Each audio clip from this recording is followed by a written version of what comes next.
In this tutorial, I will cover some special cases that can occur when comparing databases. Let's first open our two workbooks to start the comparison.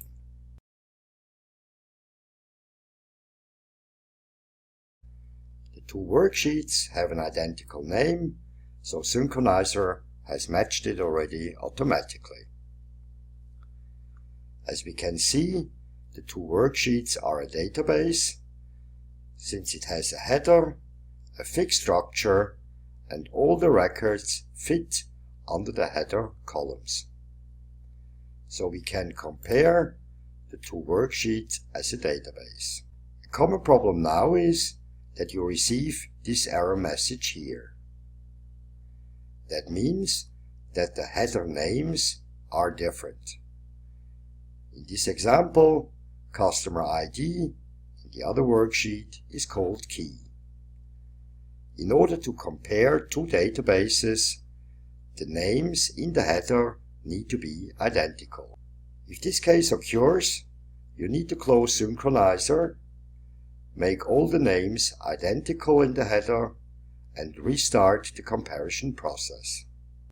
So I have corrected the header names, they are both identical now, and we can click Compare as a database.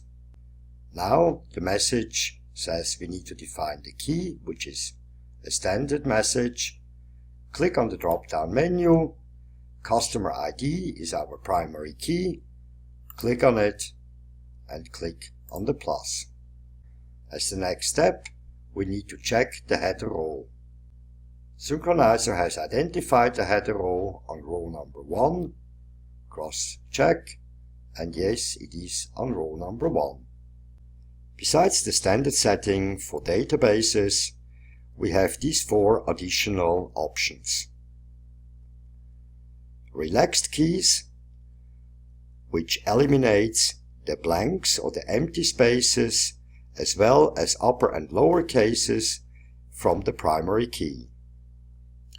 We can sort the records according to the primary key, we can group records, and we can add the Synkronizer ID column.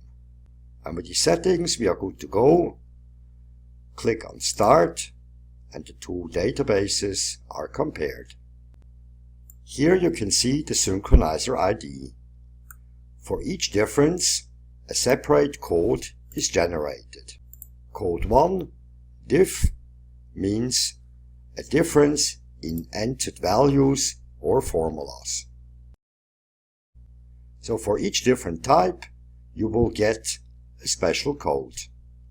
The good thing on that is you can sort according to the Synkronizer ID and work on groups of different types at once.